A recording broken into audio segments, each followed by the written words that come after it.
Check one, two.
Hello, everybody. Okay, I'm just checking the microphone. We're going to get started pretty soon. Hopefully, people start coming in as they hear my voice and they don't want to miss this great presentation. And so, let's see.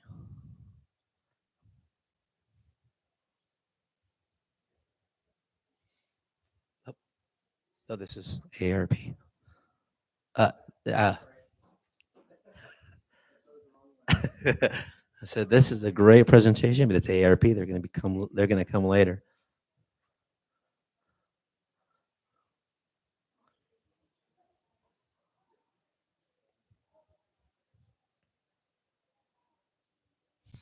And if you guys are here, please go visit our booth. We're in the resource booth over there. And so Welcome, everybody. My name is Fernando Ponce. I'm with the Department of Financial Protection and Innovation.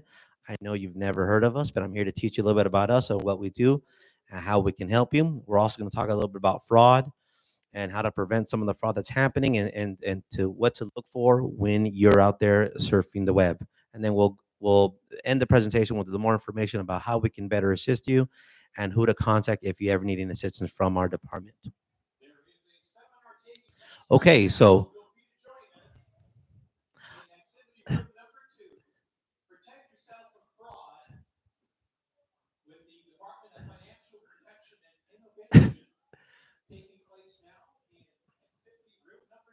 okay, okay, so he's, he's taking up my time. oh, oh, he is long-winded.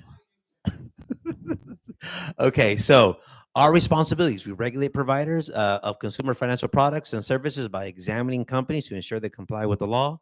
We take action if they break the law. We investigate consumer complaints, and we also do educating outreach, like you see me here today. Okay, so a little of the entities that we oversee: banks, credit union, pay-as-you-go financing, money transmitters, also payday loans, investment advisors, lenders, credit repair agency, and debt collectors. These are some of the few that we oversee, that we regulate. So if there's any issues with these type of entities, we are the state agency that can protect you against any fraud that they commit. So oftentimes, like I said, when we think about fraud, we think about someone overseas or someone trying to steal your information. Fraud can happen with these type of entities. So we just want you to know that we are the agency that protects you from these entities if you think they've committed fraud or they're doing any kind of wrongdoing with your money or any kind of services that providing you. So now we're going to get a little bit of cyber safety. So we're going to go over what to look for copycat websites, two-step verification and what that is, password alerts that to look out for, and then making sure you're on a secure network when you're doing any kind of purchasing, especially coming up to the holiday season that we're getting into. So very quickly here, you see the little lock and the little S. This website means is there is a secure connection between the website and that it's properly encrypted, right?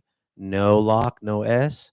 It means it's not protected. Now, it doesn't mean someone's going to steal your information here. It just means that it doesn't have the up-to-date protection where your information can get used to maybe buy something or defraud you. Now, let me give you an example before you freak out and you don't see this. A mom and pop has a website that lists where they maybe sell on farmers market. They don't need a secure website. They're just telling you where they're going to be located, right? But if you're going to put your credit card information in, you're going to put some of your financials in here. You don't want to use a website that doesn't have this basic kind of security, because if you do, although they may not have someone that steals your information, this means it's open and someone can be sitting on there waiting for you to key in your credit card and take that information. So just the first and foremost, we want to make sure it's secure. And most of you who have iPhones, sometimes it tells you, are you sure you want to proceed? So there's a warning when they don't have that little lock and that little S right there. So now let's say you get on the website, it looks legitimate. What are the red flags when you're on that website? Physical address and phone number. We want to make sure they have a physical address and phone number. Oftentimes, these fraudulent websites will have a bogus address and a phone number that's off by another digit. So if you think you're buying something, somehow they have a European number and an American address. I've done it before. I Googled the address. It was a farmhouse somewhere in Kentucky. And I know that's not where they're shipping any kind of items out of there. Right. So we want to look at them, make sure they have physical address. It seems like a small thing, but that's how you can protect yourself. Return policy. When these fraudulent websites create themselves, they put a no return policy, 3 days, 24 hours, 8 days, all of these random dates, when really we know in the States it's 30, 60, 90, right? Those are the return policies. So if the return policy seems a little weird where they don't take any returns and it looks like a legitimate website, it's probably not. Also, prices are too low to believe. And you guys already know this. If it's too good to be true, it most likely is. So if you're looking for a product and you see that this website has a price very low, go ahead and Google that product. And if you're looking at the website is the only one that's selling it for $20 and is worth 200, most likely that website is fraudulent. And lastly, another red flag is the privacy statement. All the way at the bottom, The website usually says that they're going to protect your information and ensure your financials are protected, and they're not going to do anything to sell it.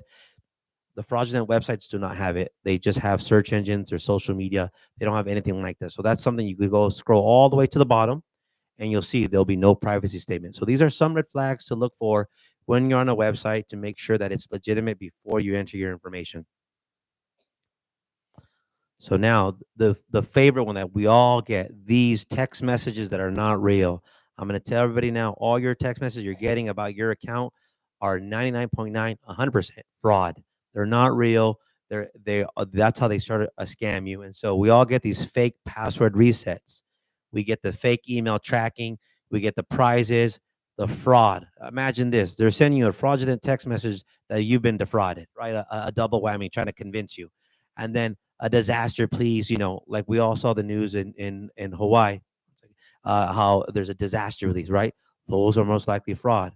So one thing I want to make sure you guys really understand, these are an entrance to your information. They want you to click on the link so you can put in your bank information or your email and start resetting your passwords, right? So don't click on these links, because essentially what they're going to do, what if they redirect you to like a fake Gmail?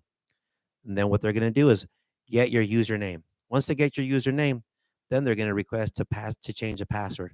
Once they change the password, now they're going to look at all your accounts in your email and try to get the username and passwords from all your different financials and reset your entire account just from one click of these fraudulent text messages. If you think you've been defrauded, you need to call these companies yourselves. Do not ever accept any of these text messages as being real. Here are some examples that I get. These are from my phone, Bank of America. It's a not even a real 800 number. That doesn't say Bank of America. Here's Venmo. I don't even use Venmo. Obviously, it's fraud. Here's something that's PayPal. That's not even a PayPal email address. And then finally, someone hacked my account in Russia, and they're buying Amazon packages. That's not really true. They want you to click on that and defraud you. So we want to make sure that we are deleting these. So I'll give you a quick example of how fraud really works. I travel through the state. I go to a gas station, get a snack.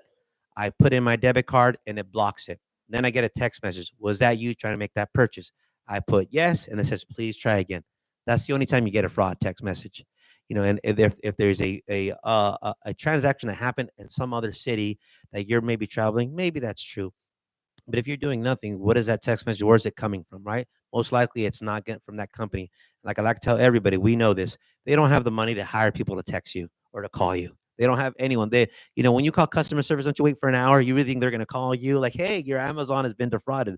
They don't have that. So please be on the lookout. These are not legitimate. We need to just delete them. And if you're ever unsure, go ahead and just call the company yourself and double check if your account has been defrauded. You want to do the research and call yourself, not ever using any of these text messages. So here's and hopefully you can see this very well. Now here's the little scary part of fraud. These are emails sent to me that are legitimate. So they don't just come in illegitimate numbers and weird spacings and from other countries. Someone emailed my Gmail billing department $391 with an invoice for McAfee protection. And right here, if I pay it, I just paid a fraudster $391. And it looks like a very clean invoice. And they send this out to thousands of people hoping to get one of you, right? So it doesn't come in the form of a scary, broken English email. It can come in a legitimate email that can convince you. Here's another one. They weren't very good at hiding this fraud. Walmart gift cards. Please pay me my $500. Obviously, I did not. But I also get these emails where they come in and they say, please pay now. And so here's the thing that you guys should know. When you call the bank and said, I paid a fake invoice, I've been defrauded. No one defrauded you. You paid for it. You punched in the $391 and you sent the money.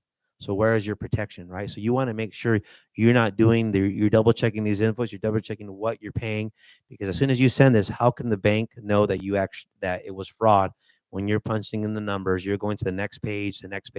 Well, I think it's a bill. It came to me. We want to double check, even if it seems legitimate, like legitimate bills, because yeah, McAfee has a great invoice number, has transaction. And as a side note, PayPal does no protections because you're allowed to invoice anybody. So if I got your email today, I will send you an invoice. And like, hey, why did Fernando send me an invoice? I thought that presentation was free. It wasn't me, right? Someone's going to send you an invoice for $20. you're going to pay it and it's gone. You cannot call the bank and say, hey, that was fraud. Nope. You're the one that opened the page, agreed to pay, and didn't look, do more due diligence. So be careful when we're opening these, because if you don't owe it, if you've never heard of it, just delete it. Okay, so the next thing I want to talk about is two-step verification. So one thing, it's as you see here, username, password, you get a text message to your phone, and then you can log into your computer or your account. So why this is very important here. You want this, you want to know look at this bullet point. Even if someone gets your password, it won't work to sign into your account because they don't have your physical phone, right? That is a protection. So very simple example here. I work for the state. When we check our pay stubs, now it asks for two-step verification. I put my username and password. I get a text message. Then I put in that number in there. Now I can access my account. So a lot of credit card companies and debit card companies are having this two-step verification. Please sign up. If you don't have it, please sign up. This is very important because, again, anyone can hack your phone. And it's happened to me before on an account I don't use. I get these text messages of putting in this code because they're trying to access. They have my username, they have my password, but they don't have my phone. So when that happens, I know I can call the company and say, hey, my account's been hacked. Please freeze it, right? But I'm getting these text messages to put in this code, put in this code. Someone unfortunately got my information, but I'm protected because I have it on my phone. So we want to make sure to sign up for two-step verification. Okay, so what's happening now in this day and age? Cash and apps. We just want to make sure everyone's aware about the new money transfer. People are using the apps to pay for everything. You guys are well aware that we used to talk about things like this, and they were wiring money or money transfers. Now they just sort of mask it as very simple. Send money through apps. No, it is a wire. Once you send me that money through that app, you're not getting that money back. So we want to make sure we're very aware that people are using these apps and they're asking you to use them to pay them through Zelle, to pay them to PayPal, Apple Pay. So let's be aware that it's almost a 50-50 split. So what we want to do is make sure we're on top of that technology and learning how to use that and are comfortable using these type of apps to make payments. So this is something that whenever you have time, please go on Google, on YouTube, and put Zelle fraud. This is an app that is, if you don't know what Zelle is, it is a peer-to-peer payment services used by many banks, and where you can send money to friends and family. So this is a great way of getting phishing scams because you get these text messages and you agree to send money to somebody back and forth. So as you here's an example. A very easy way. Someone says, hey, hey grandma, hey grandpa, I want to send you some Zelle money, or can you sign up? You go, sure, I'll sign up. Then you get this text message. Did you agree to send this payment? You say no. Then they tell you to click on here and to log into your bank. So they're going to have a bank, a fake Citibank website. You're going to put your username and password. They're going to have access to your account. And then this is the scary part about Zelle. It is a money transfer, a money wire. So someone will have access to your account and they're not going to go online and buy a PlayStation and gift cards. They're going to wire money from your account to their account. And there is no fraud because it technically looks like you're doing it. And if you and some of the stories I hear is they do $350 an hour so they don't get detected. So they will slowly bleed your account till all of it's gone. Like I said, go on YouTube and there are thousands of stories of people losing money hour after hour after hour. So here's the difference of, well, that's fraud. You gave them access to your account by clicking no and clicking on here and sort of putting your information, and they're transferring money. How do you prove to the bank that it wasn't you? So you see a lot of these stories from Zelle, nobody got their money back until they went to the news. Nobody got their money back until they went to the attorney generals. So the banks will tell you it's a one-time thing, but if you don't complain enough, they tell you sorry, someone had access to your account. We can't prove that it wasn't you that transferred all that money. So we want to be careful with using these peer-to-peer forms of payment. You have to be very comfortable and learn it. And if you're not comfortable, don't use it. That's one thing that I tell people. If you're not, as I hear, Zelle transfers are near instant and irreversible. Again, it's person to person. It's instant money. So if someone has access to your account, they're not buying stuff. They're just going to transfer money to their account. They close their account on their end, and the money's gone. There's no way of capturing that. That's what the industry calls it, peer to peer. It will say Zelle, it'll say PayPal, it'll say Apple Pay. Okay, and so what we have here is we have PayPal. See percentage of surveys respondents who were able to get their money back. Zelle at the very bottom, you're not getting your money back. So as you guys don't use it. So Recognize what's, ways of protecting yourself. Here's some social engineering. When people call you, most scammers work by trying to establish rapport. They try calling you overly friendly. They use the urgent, hey, you got to pay this bill, please pay it now or you're going to cut off your power. Check your credit report, check your statements, keep on checking what you're going to where your account's being used, and make sure obviously all the financials are secure. So by the numbers, this is some number over 60. I'm not going to say most of you are over 60. You guys are very young. I see the audience. We have a bunch of young kids here, but these are scary numbers. In 1 year, we had a loss of $1.7 billion for seniors over 60. So you guys are being targeted number one. And so the more damaging numbers when you see this. California, we're the number one state of defrauded. So $500 million. So they're over 60. So they're targeting you every single day. Somebody in this room has already been defrauded. It's already happened. We have the story. So please be careful, because we're second to Florida by double. So we want to make sure we're watching our accounts and watching these phone calls, because they're targeting you.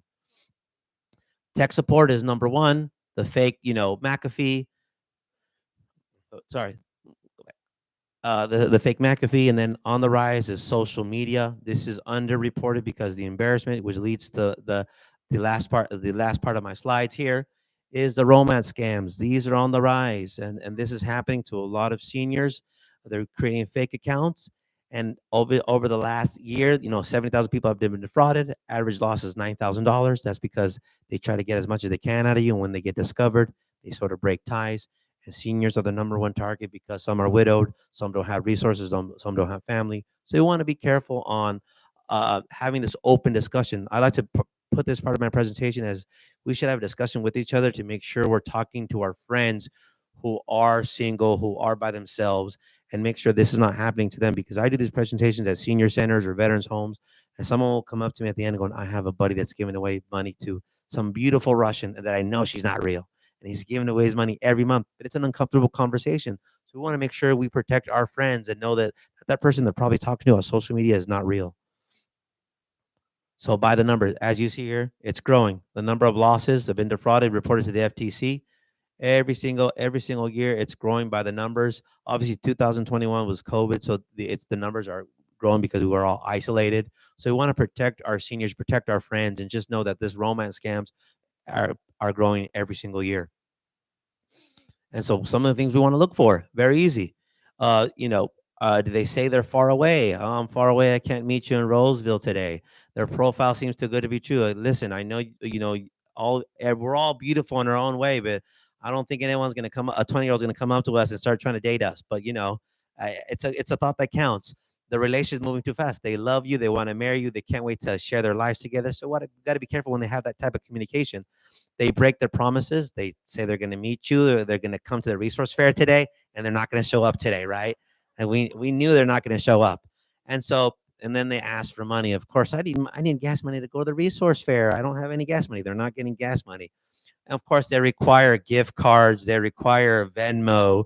They require Cash App, something where you can't get the money back from them, right? There's always a funky way to pay them that they need help. So these are the warning signs that we got to tell our friends. Like I said, a warning: stop, think, observe, and proceed. I need to put not proceed. So when you see these kind of warning signs from a friend, from someone you know, let them know they should probably break communications, because they're most likely getting scammed. And so back to a little bit about DFPI as I finish up the presentation. If they're breaking the law, any type of these entities that I talked about in the beginning, you want to reach out to us and have us help you with any entities, banks, credit unions, any kind of those entities. We want to hear from you. So if it's not us, maybe it's another state agency. So if you have an issue from a quick example, there is a warranty department, the Department of Consumer Affairs, that will help you if you bought a warranty and you believe the company is not honoring your warranty. Now, I bet you guys didn't know about that agency. Neither did I. Right. But we got to call and find out where our services are at and who can help us. So if it's not our department, it could be somebody else. And, and one of those things is if we don't license a company, like I said, we will get you the right company. And if to file a complaint, it's online here. It's also by the number we have a resource table out there. You can do it by the phone number or online. And lastly, learn a little bit about us. Here's our website, dfpi.ca.gov, our number, ask DFPI. And lastly, this is very important. You can come to our table. We can sign you up. We do a newsletter every month to help consumer protections and as co-workers we do. We don't, sell it out to another company. Someone else isn't producing something and just send it to you. It's us every Friday getting together, working on a monthly newsletter to get you the latest information on fraud. So if you're interested in regular people getting you a newsletter about fraud and what to look for every month, please sign up for a newsletter. As you know, we are more than happy to, to have you get the new knowledge and to share with everybody else. And that is it. Is there any questions?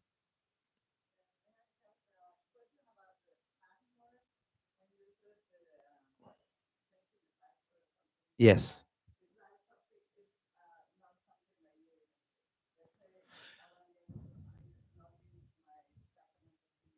Yeah.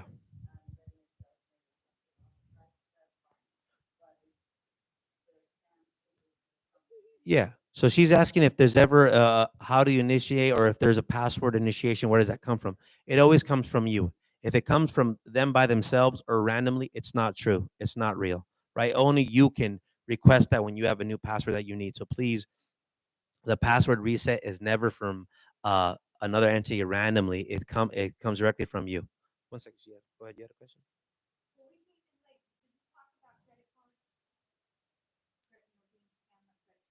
No, but we can talk about it after. Yeah, yeah. Go ahead.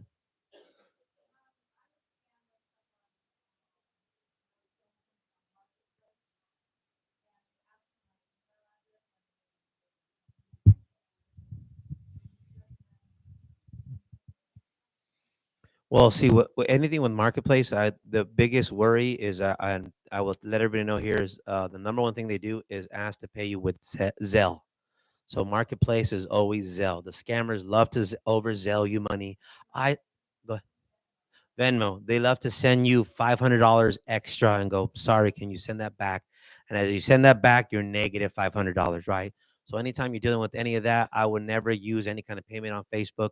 If you're giving your email address, it's fine, as long as your email is well protected and you have the password. Go ahead.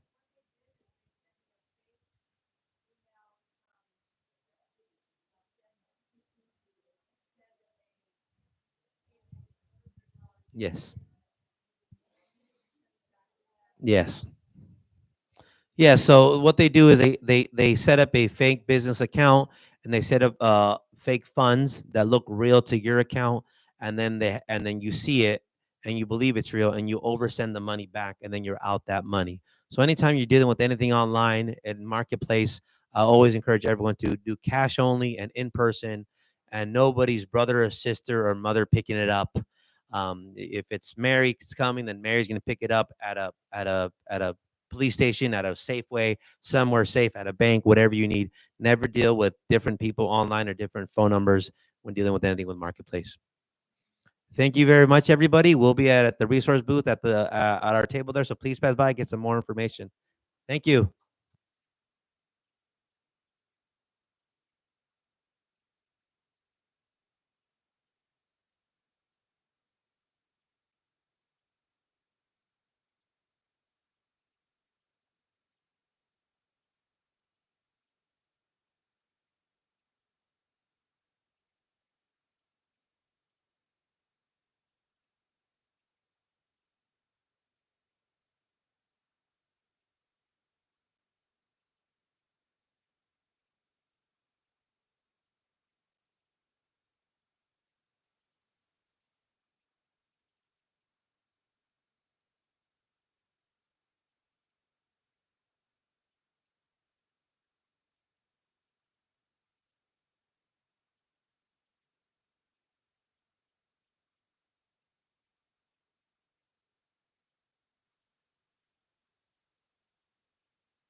I haven't started yet. You're fine. What's this one about? It's the 10 warning signs of Alzheimer's. Oh, it's on.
Yes, I did.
just because we're on a time. Am I on? Everybody hear me okay? All right, well, thanks for joining. Hopefully we'll get some more people to trickle in.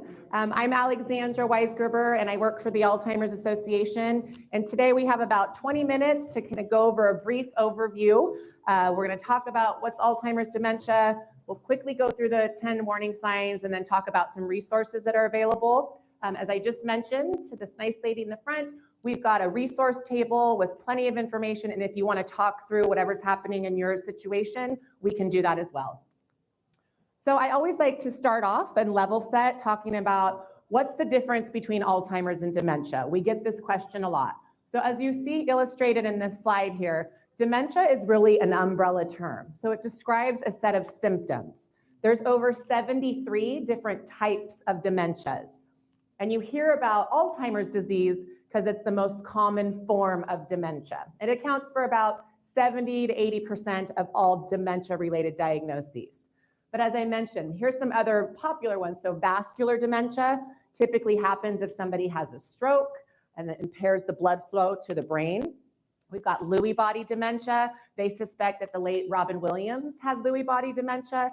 That's where you might see some more Parkinsonian features, hallucinations, paranoia, and then frontal temporal, which is what we suspect my grandmother had, and that attacks the frontal temporal lobes. That's where you might see some more behavioral changes, aphasia, which is individuals having a difficult time talking and speaking. So, and then finally, there's something called mixed dementia, and that's generally when you have one or more or two or more dementias. Typically, it's Alzheimer's and vascular dementia. So Alzheimer's disease attacks the hippocampus, which is tucked back up in here in your beautiful brain, and it looks like two little thumbs, and that's responsible for what did you have for breakfast this morning? Where are you going after this workshop, right? It's holding on to that information. It's processing what I'm talking to you about right now. One of the most hallmark signs of Alzheimer's is forgetfulness. People often associate Alzheimer's disease with short-term memory loss. As I mentioned, these other dementias have different symptoms. So if you go to the doctors and they say you have dementia, you want to know what kind, because this is really just telling you you have a general condition. It's kind of like if you go to the doctors and they say you have cancer, well, what kind of cancer am I dealing with? Do I have breast cancer, lung cancer? And while the tests are very complicated, but we are getting better, research is getting better at determining how to diagnose which dementia we're dealing with. Again, we want to know, because if you're a caregiver and you're caring for somebody who's repeatedly leaving the stove on or forgetting to take their medication, that's going to look a little bit different than somebody who may have Lewy body dementia and sees spiders on the screen. We're going to tell you, you know what, go over there and crush that spider for them because it's real. So I want you to just take that away. It's an umbrella term with over 73 types of dementias. So any questions about that as we move on? No?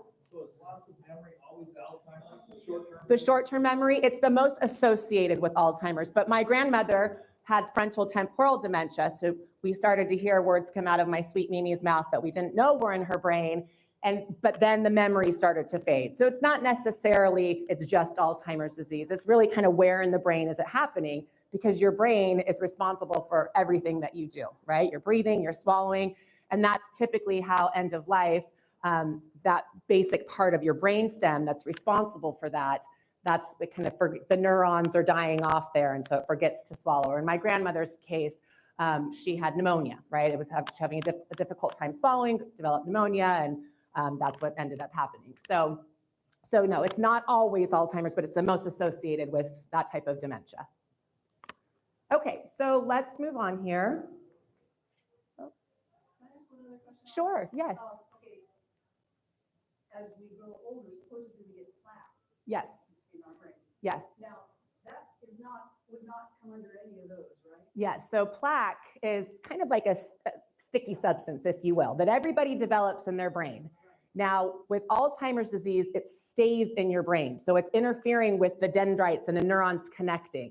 What normal aging does, and an individual who doesn't have dementia, it clears. When you sleep at night, it's clearing the amyloid plaques, yes. So one of the tests they might do is a spinal tap, because that shows if there's plaques and tangles in the spinal tap fluid. If they are, then you have a healthy kind of garbage disposal, if you will, going through your body. But if it's not, then they say, uh-oh, we're concerned. Your body's not getting rid of those plaques and tangles. Yes, yes, you're welcome. Welcome. So here's a little bit about who's at risk. So 1 in 3 seniors die with Alzheimer's disease or another type of dementia. And we know that it kills more than breast cancer and prostate cancer combined. We don't talk a lot about dementia. I mean, we have people walking by our table right now that are like, oh, I don't want to talk about it. There's still a lot of stigma around it. And it's not anyone's fault that we develop this. It's just like any other disease. Of course, there's lifestyle factors that contribute to brain health.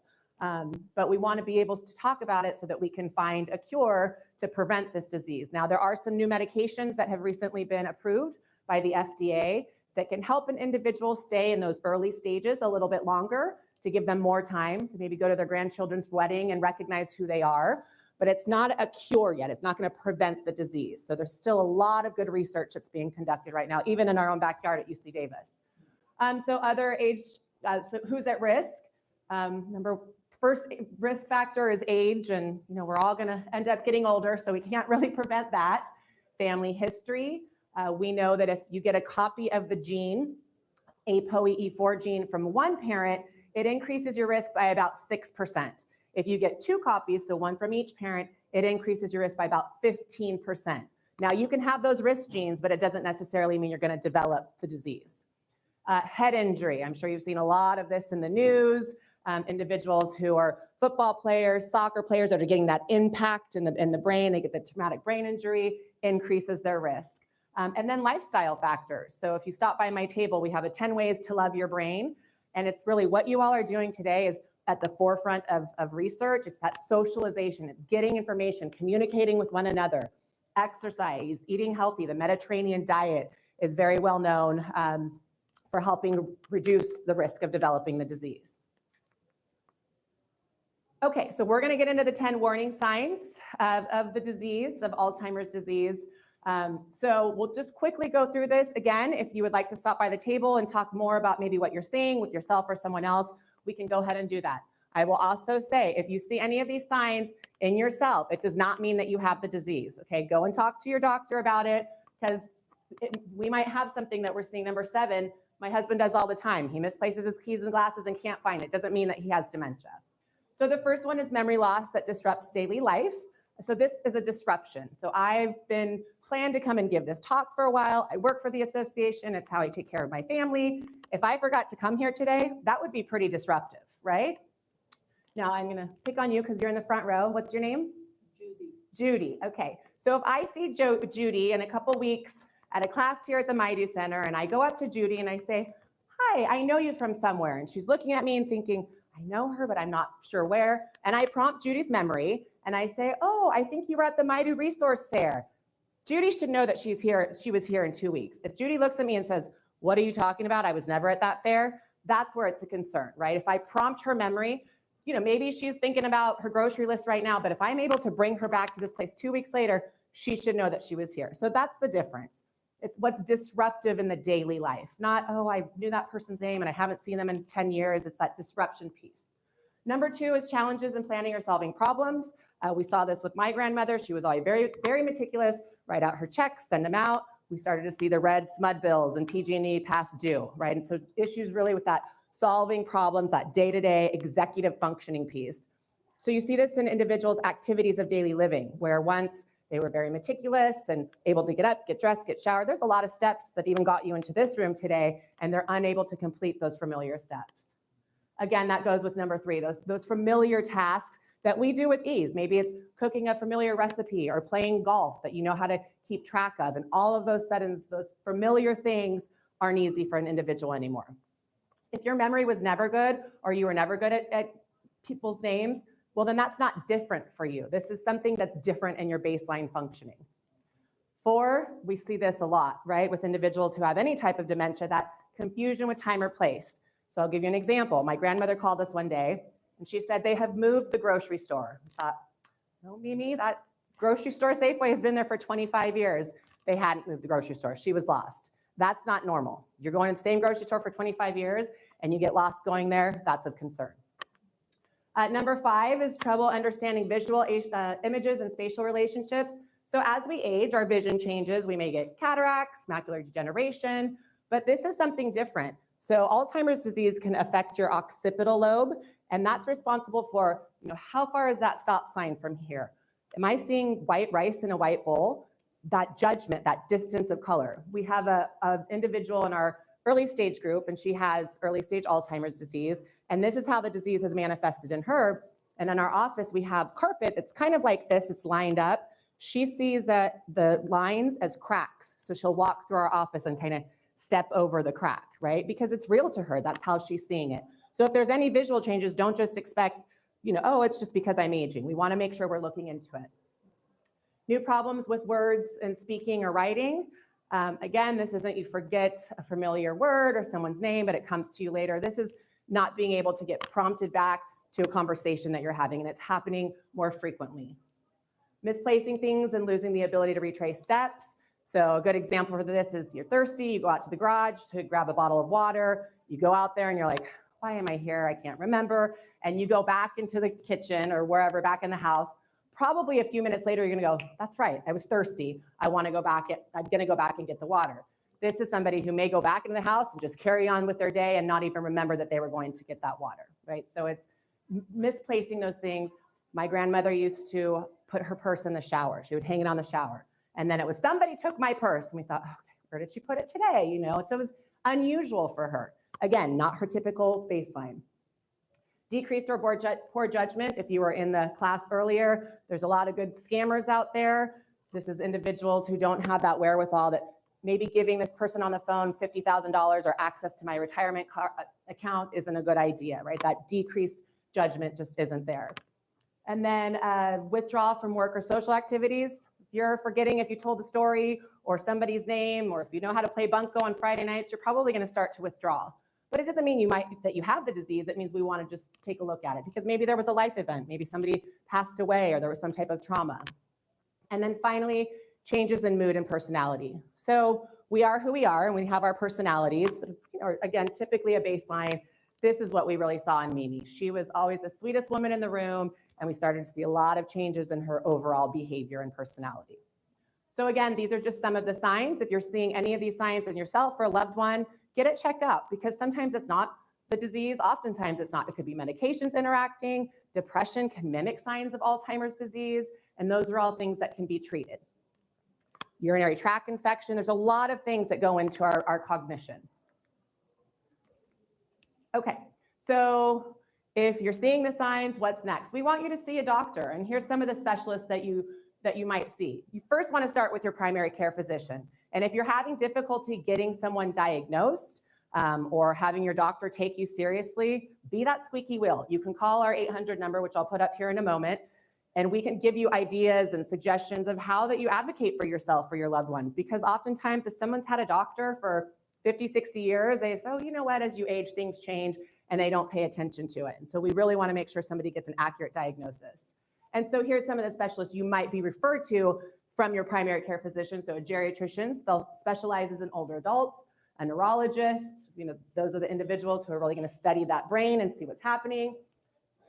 Neuropsychologists. These three are really going to look at kind of the emotional piece of what's happening with an individual to rule out that it's not a depression, an anxiety disorder, something that's more mental health, where this is not a mental health. Alzheimer's disease is a medical disease of the brain. Now, there may be some things that overlap, so it's important that we rule out that it's not something else that can be treated. Okay, and then finally, just to talk a little bit about our programs and services. So I did this in about 20 minutes, but we offer educational classes. If you're caring for somebody with the disease, we have a wonderful class that focuses on how to communicate throughout the course of the disease, how to manage difficult behaviors such as bathing, dressing, all of those things. We have support groups. We've got support groups right here at the MyDo Center for caregivers, for people living with an early stage diagnosis. We've got them in person, virtually if you prefer that. This care consultation, if you want to come to our table right now, you can get one of these. Just really dive deep into what's happening with your situation. How can we help you? All these wonderful resources here can help support whatever you're going through in this journey. And then if you're looking for an adult day center, if you're looking for any type of resource, we can help you with that. Again, we're a nonprofit organization. All of our services are free of charge. And if you take nothing with you, we have this 24/7 helpline number. Maybe it's 3 in the morning and your loved one was a night nurse and they think that they need to go to work and they're walking out the door and you don't know what to do. You can give us a call and we'll help provide suggestions of how to keep your loved one there. Perhaps to say, oh, you know what, they called, you don't have to go in today, it's a holiday, right? So we get creative with how to help caregivers take care of their loved one. And then respite funding. So we offer respite funding. Caregivers need a break sometimes, and maybe you just want to go to the grocery store alone or get a pedicure, whatever it may be. We can help provide funding and help you locate providers that can come in and be with your loved one for a few hours as you go and get that break. And then I don't think I have the slide here, but we have our Walk to End Alzheimer's that's coming up on September 29th at Riverwalk Park. It's a great way to just come out, doesn't cost anything, to help us raise awareness, because we want to help find a cure for this. We want to raise awareness so that people will talk about it. And it's also a great way to honor your loved one if they've lived with the disease or they're going through it right now. And again, just connect with the community and get resources. So I am happy to answer any questions that folks may have. And if you don't feel comfortable asking them in here, my table, as I mentioned, is in the big room all the way to the left-hand corner. And it's the Alzheimer's Association. So any questions at this point? Yes. I can check the table, but Yep. just off the top, Yes. what can you do to contribute to having that plaque? Like, obviously sleep, that's a Yes. thing with that, but Yep. what else to get the plaque reduced? So the sleep is number one, exercise. So we know that what's good for the heart is good for the brain. It gets that blood flow going to the brain. And as I mentioned earlier, the Mediterranean has the lowest incident rates of Alzheimer's and dementia in the world. The diet, well, the Mediterranean area, the geography of the Mediterranean. So it's called the Mediterranean or DASH diet. And it's those healthy nuts and fruits and avocados and fish and poultry, not so much the red meat and cookies and processed food. They do have red wine in there though, but at moderation. And if you don't drink, don't start. But they have, the things that their lifestyle, they walk a lot in the evening. They connect socially with families. So we really look at the Mediterranean as kind of, what are they doing that's reducing their risk so significantly than us here, perhaps in the United States or other places in the world. So there's a lot of good information. Social connection is huge. So you being here and just talking with one another, being any part of groups here, it gets your brain functioning. If you're sitting on the couch watching TV all day, yes, you're taking information, but it's the connection. As I'm talking, your brain's thinking. And if you're going to respond to me, your brain's thinking of how to respond. So it's doing a lot of work to really make that happen. Related to the sleep. Yes. What about when people take melatonin or sleeping pills? Does that offset? So that's a great question. I talked to a neurologist. The melatonin, I've heard not so much, although your body can somewhat become dependent on it, if you will, and it's almost psychological.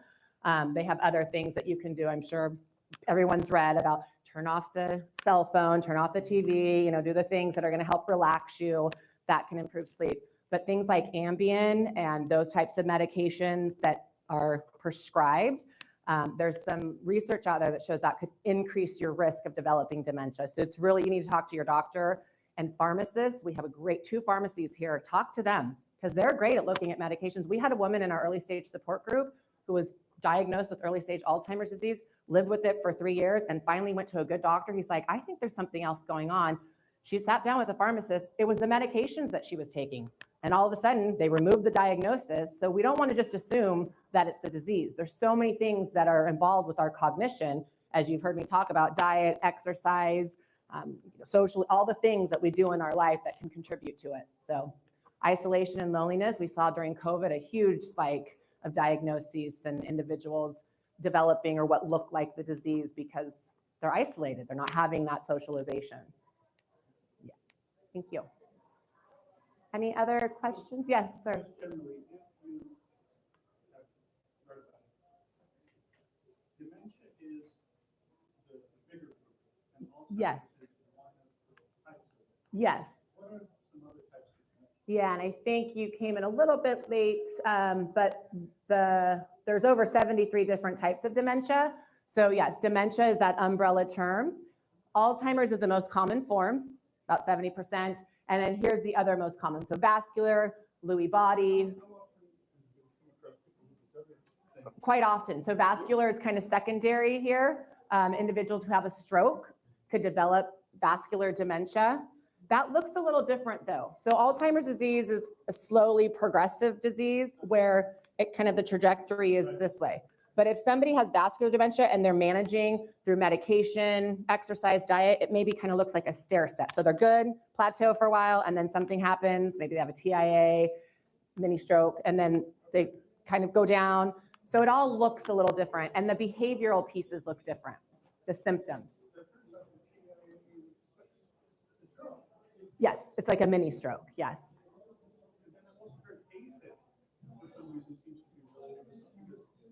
I've never heard that AFib is related to developing the disease. Yeah, I mean, but we know that anything that, you know, contributes to any heart issues is going to impact your brain functioning. And then this Lewy body, so that's more kind of the Parkinsonian features, hallucinations, paranoias. And then the frontal temporal is maybe the behavioral issues that you might see. So if somebody becomes frustrated and cantankerous, they might have more of aggression, agitation. So it's just really where in the brain it's happening, because every part of your brain is responsible for your behavior. And so it just really depends on where in the brain it's happening. Huntington's disease, they used to call it mad cow's disease. This one goes quickly. So it's actually kind of like an infection that goes to the brain, and it's a very fast disease. And then mixed dementia is a combination of any one of these dementias with another one. And oftentimes people get mixed dementia. So because it's not generally just one, eventually all the neurons kind of start to die off around all parts of the brain, unless something else contributes to someone's death that doesn't have to do with that, right? They get in a car accident or something else, so. All right, well, yes, I'll take one more question, and then I think we have another class coming in. Yes. Yeah, I'm a little concerned with the hip removals there. Again, I talked to my doctor about the fact that my wife is losing it. And it's like they're trying to avoid the subject. It's, I think they tried to throw a hip in there. It's like, well, she's not, oh, we talk about you, but we can't talk about your wife. Right. I mean, it's like there seems to be this bridge that, well, we can't help you. She's got to come in. Well, she's not about to come in. Right. She's in denial. Do you have the healthcare directives, the advanced healthcare directives where you I can? do have that. And again, I even talked to our attorneys to see what, as far as incapacity. Sure. What they told me is I probably should get mine changed so she can't. Make those just, yes. Yeah. But it's this HIPAA thing seems to be an issue that it's not like the doctors are denying it, but it's like, well, let's just see how it progresses, or they're like in denial. They don't want to do anything about it. Yeah, and it's very typical, unfortunately. I think it's a big label to get a dementia diagnosis, and I think that doctors, especially primary care physicians, don't feel comfortable diagnosing it.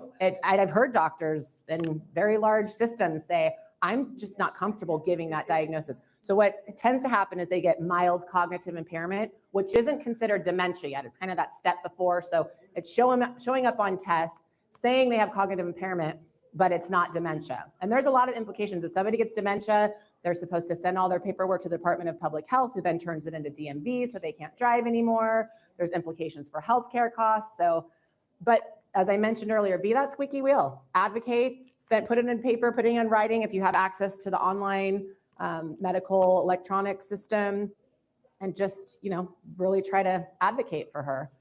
Well, again, this is where HIPAA comes in. They won't discuss it. But if you have advanced healthcare directive, then they can. HIPAA is if I walked in and wanted them to give me information about your wife. But if that's why those legal documents exist. Yeah, power of attorney, healthcare directives, et cetera. I'm sorry? Nope, okay. All right, well, thank you all for being here. And there is another seminar, I believe, starting in about 5 minutes. If you have more questions, my table's at the back left corner. Thank you.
Okay. Thank you for joining us today. My name is Shannon Quigley. I'm the elder abuse prosecutor here in Placer County.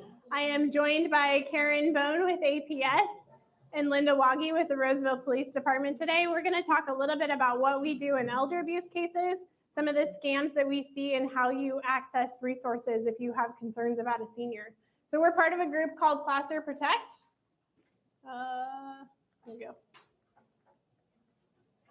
Just slow. So when we're talking about elder abuse cases, why do you think seniors are targeted for crimes? What makes our seniors vulnerable? They have access to money, resources, right? Our seniors are the ones that want to answer the phones and open the door. They may rely on someone for care. They may need someone to drive them to the grocery store or to a doctor's appointment. And so we see our seniors more dependent on others in the community. Who do you think the bad guys are? Our perpetrators are usually someone that senior knows, loves, and trusts. So when we're talking about elder abuse cases, we cover any cases that's a physical abuse case, financial abuse, and neglect as well. But one of the reasons why we created our Protect partnership was because if we go into the field and we find out that grandma relies on grandson to take her to the doctor's office to get her groceries, and he's now stealing from her, and we arrest grandson for elder abuse, we've just now taken away her caregiver, right? And so that's when we pick up the phone and we call Adult Protective Services and we say, we have a senior who might need your help. So we work together in those types of cases. We cover physical abuse cases, which are usually injuries to the face or to the arm. But for the most part, a lot of our cases are actually financial abuse cases. So we want to talk to you a little bit about what that means.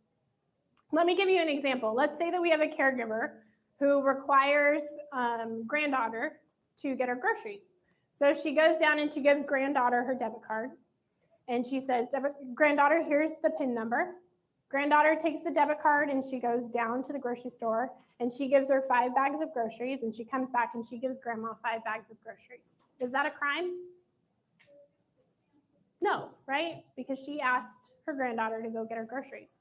But what if granddaughter goes down to the grocery store, gets 5 bags of groceries and comes back and gives grandma's 2 bags of groceries? Is that a crime? Yeah. A lot of times we're seeing that our seniors aren't checking for receipts or checking their bank statements to make sure that granddaughter is actually doing what they asked. Let me give you another example. Let's say my grandmother is going into the hospital. And so I say, Grandma, I know you're really worried about paying your bills. Just add me to your bank account while you go into the hospital, and then I'll take care of your bills for you. And so we do that. We go down to the bank. She adds Shannon to the bank account. She goes into the hospital. Weeks later, she comes back. She goes down to the bank. And the bank says, Laura, I'm so sorry. Your granddaughter Shannon was just here. She withdrew all your funds, all your money. It's gone. Is that a crime? Well, if it's a joint account. When she's added me to the bank account, she added me as a joint owner of those funds.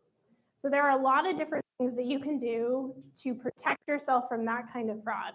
One is setting up a power of attorney. We have legal services here. They can do that for you. But make sure that you set up either a separate bank account that they can access that is not your entire life savings, or have a financial power of attorney in place. I'll give you one more example. Let's say my 85-year-old grandfather meets a 35-year-old young lady, and he starts taking her out to dinner, and he buys her a brand new car. Maybe he buys her a house. Is that a crime? No, right? My grandfather can spend his money however he sees fit. What if you find out my 85-year-old grandfather has dementia and thinks the 35-year-old is his granddaughter? Is that a crime? No. How's it a crime? It might be a crime if she is letting him believe that she is his granddaughter, right? So that might be a crime depending on the circumstances. You mean they have the last name now because you married her? I don't know. Hopefully you never got that far. So when we're talking about financial cases, what we want our seniors to be wary of is anything that has your personal identifying information. So things like debit cards or checkbooks. Ladies, if I'm going into your house as a house cleaner and I'm looking for your checkbook, where am I going to look? Where am I going to look for your checkbook? in your purse. And your purse is probably either by the front door or the back door, right? Gentlemen, where am I going to look for your purse? Where your checkbook? Look for your checkbook in a desk drawer, right?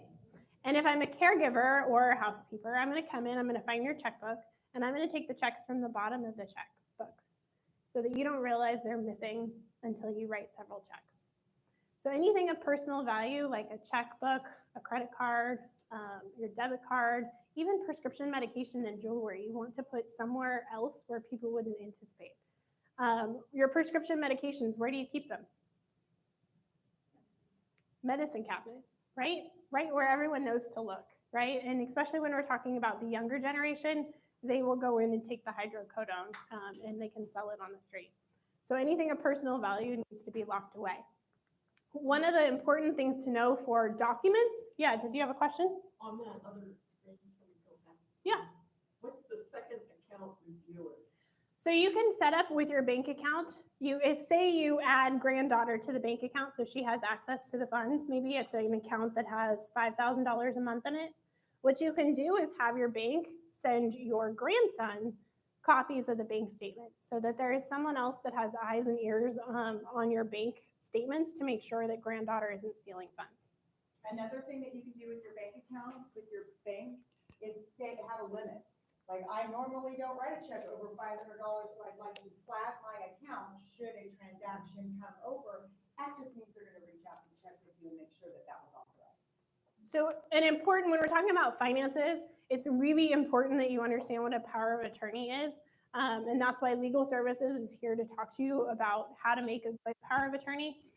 But what happens for a power of attorney, there are two: durable or general power of attorney, and one is a springing power of attorney. On the durable power of attorney, it means the moment I sign that document, I give Karen the ability to make decisions for me. It doesn't mean I can't make decisions. I can still make my decisions, but she can make them for me as well. So she can go down and she can withdraw funds from the bank account. The springing power of attorney says the moment I sign that document, Karen has to have a letter from a doctor that says I'm incapable of making my own decisions before she has the ability to make decisions on my behalf. And if it's written well, it'll have a clause in there that says Karen can only make decisions for me in my best interest. So if Karen takes that power of attorney down to the bank and she withdraws $30,000 to buy herself a brand new BMW, we can prosecute her for elder abuse and stealing from those funds. So make sure you always know exactly what your power of attorney says. I want to talk briefly about, yes, 130,000. I want to talk briefly about shredding some documents before we go into scams. But ladies, where do you keep your wallet or your purse when you're grocery shopping? Oh, good, on the shoulder, I like that. Most of us put it in the cart, right? I'm guilty of it too. And I leave it on the cart, unzipped, with my wallet right on top, right? And we're seeing an increase in cases lately, especially where senior women are being targeted at grocery stores. The perpetrator will wait until you get distracted taking a loaf of bread off the shelf. They will take your purse or your wallet right out of your purse, and they will go take it to Best Buy or Target or Walmart and rack up credit card debt before you even realize that your wallet's gone. So on your shoulder is a great idea. You can also take the child straps and you can buckle your purse in and make sure that it's closed. How many of you will shred documents? Good, okay. How about running your credit? Okay, so I want you to consider running your credit. There are 3 different companies that will run your credit for free. Here's why it's important. I take care of my grandmother, so I have access to her social security number. Let's say I go down to Macy's and I say, I want to sign up for a credit card. I give my grandmother's name and social security number. They let me open a credit card. I give my address. Now I rack up $5,000 worth of debt on that credit card. The bills get sent to my address, and my grandmother has no idea that I took a credit card out in her name until the bill collectors go to get the money from her. If you run a credit report or credit check, it will show any accounts that you have open in your name. You can also freeze your credit, but it's a good idea to make sure that you're monitoring that. You can run it free with every company once a year, so I run mine with each company every 4 months. I do want to talk a little bit about scams. I will let Linda talk about some of the scams that are happening here in Roseville, so you have an idea of what to expect. They are forever changing, and they tend to come around and come back. But Linda, go ahead. Yeah, and they didn't take a break during COVID. No, they were did out not. there because they could actually, is it No. on? Yeah. So they didn't take a break, even though we were at home. We were much more accessible because we were all home hiding out, trying to avoid COVID. So what we have learned in coming out and educating about fraud and scams is that there are common threads that run through most scams. So if any of these things start to happen, if you're having a discussion with somebody, your red flags need to go off. So typically they will try to get you to pay for something with gift cards. Go down to CVS, get gift cards. So that's a common theme. They may try to shame you. They're going to tell you this is really urgent. You must do this right away. And they might threaten you. They're also going to say, don't tell your family, don't tell anybody. So if any of these things start to happen, your red flags need to go off. And the best piece of advice I can give to you with regards to scams, because most of them start now on your cell phone or on your computer, is don't answer your phone if you don't recognize the phone number. They can always leave a message and you can call them back. The other thing is please don't click on any links in emails or text messages, because that's how they get to you. They get to your personal information. One of the scams that we're seeing right now is with artificial intelligence. And this is going to be a really big thing moving forward in terms of the types of scams that they're able to pull off. Because what they can do is they end up going on your social media and they get a picture of you, or they get your voice. And what they do is they might perpetrate a scam, and what you're hearing is actually sounds like your son's voice, your grandson's voice. It looks like their picture. So be aware that these types of scams are going to get worse. I mean, we're talking $6 billion worth of fraud in this area, and that's only the beginning. Has anyone heard of the grandparent scam? Yeah. One of the things we're talking about, especially when you're talking about voices that sound familiar, right? When your granddaughter calls and says, oh my gosh, I've been arrested, I need help, send me money, I'm in Mexico or wherever it may be. Consider creating a family password so that you can verify, while that person sounds like your son, you can ask son, hey, what's the family password, to make sure that it's actually him. I think that's one of the best ways is if you in your family, you have a certain password. It's pretty simple, but it works. I want to tell you about a scam that happened here in Roseville. Made me sick when I heard about this. An unknown suspect contacted the victim via eHarmony. All of you know what eHarmony is. It's a way to meet people online or dating, that kind of thing.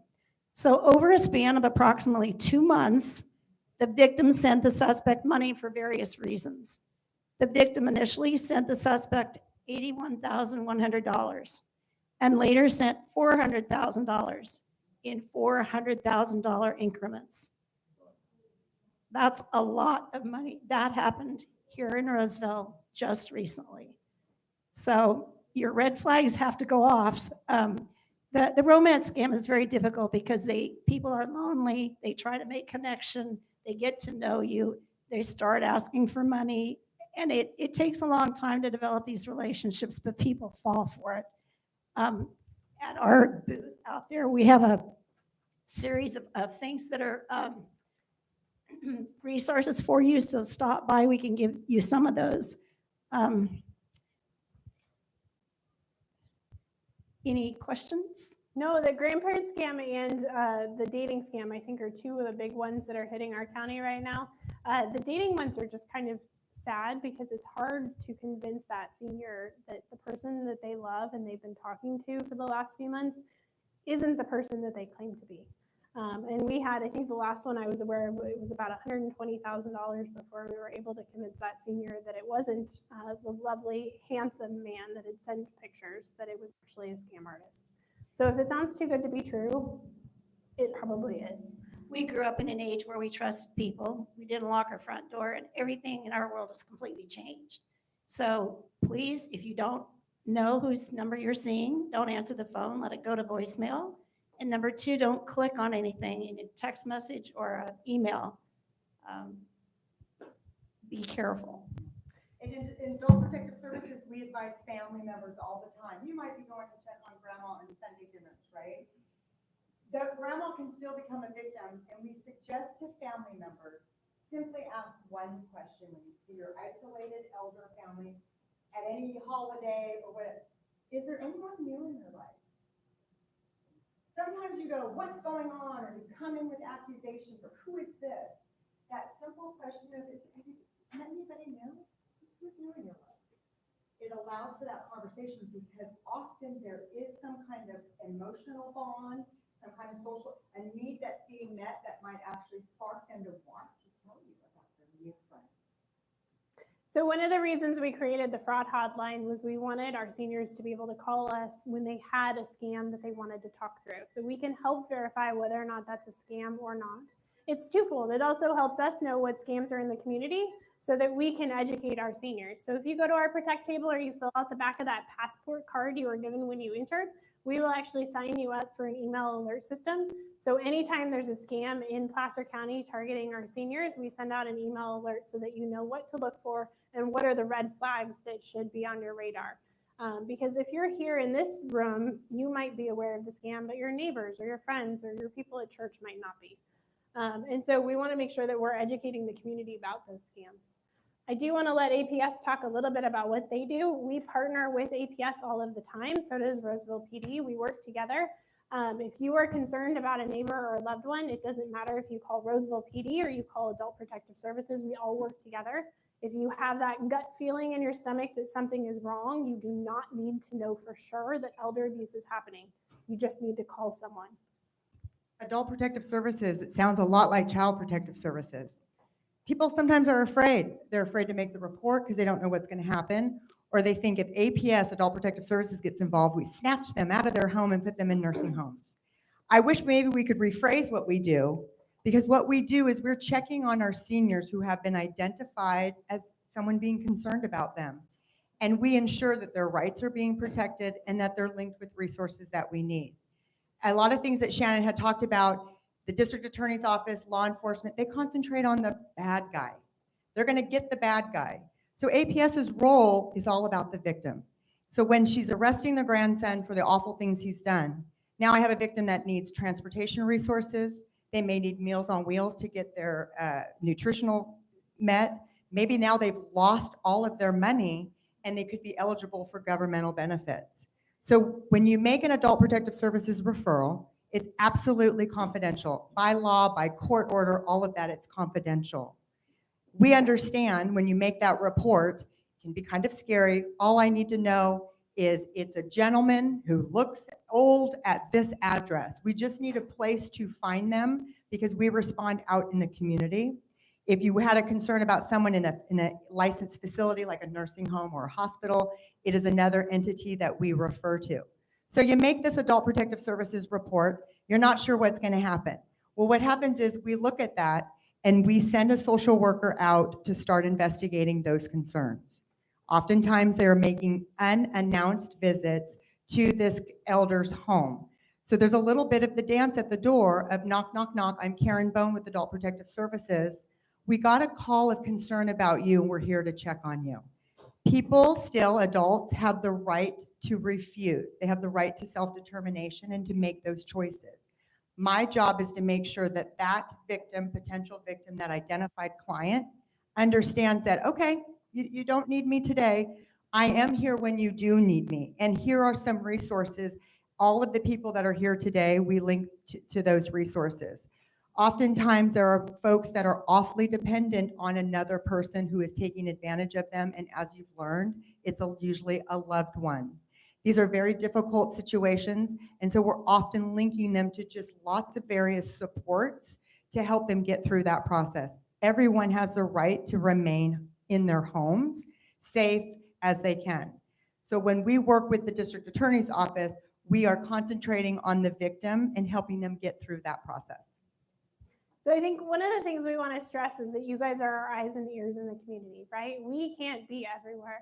So we need people who are willing to pick up the phone and call us when they have a senior who's in need of services so that we can get involved. And even if that means calling Karen and saying, I'm not sure what's going on, but can someone go out? That at least makes Karen and her crew go out and have eyes and ears on the victim, the senior, to get them access to resources. Our most common allegation in adult protective services is self-neglect. That has nothing to do with our district attorney's office or law enforcement at times. It's simply aging in place, especially a married couple. The wife did the finances, she did the cooking, she's passed. Who's going to be doing the finances and who's going to be cooking? They need linkage to those resources. Or just aging in place. Grandma is in a $10,000 a month assisted living facility, and the family would sure like to protect their inheritance, and that's an awfully expensive monthly rate. So we also see family members taking people out of appropriate levels of care, bringing them home with the promise to provide care. And that's that line that the district attorney and adult protective services work together to establish. Is there a perpetrated neglect? Did they intentionally take them out of the nursing home to save their money for their inheritance and now not actually providing that care? Or is it a granddaughter who has 5 children at home? Grandma was in there during COVID and couldn't see anybody, and she would rather die than miss an opportunity to spend moments with their grandchildren. May not be the perfect care, may not be the meal exactly on time, but if that person is happy where they're living, maybe they just need more resources because granddaughter needs a little more help to take care of grandma. That is how our teams work together and address these issues. So we work together in prosecution. We also work together in outreach. This is why we are hosting this event today. But Karen and I and her team also go out into the field and we will talk about scams specifically in greater length, about 45 minutes or an hour, to anyone who will hear us. So if you have a group that you want us to go out and present to, we will go out and speak and talk about some of the scams in Placer County, what types of abuse cases we're seeing in greater detail so we can educate our community. That's all I got. So if you have any questions, we will stick around. If you guys want to talk to us, we'll have booths with our who are here as well. So if you have any questions, stick around. Thank you very much for joining us. Thank you.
Test.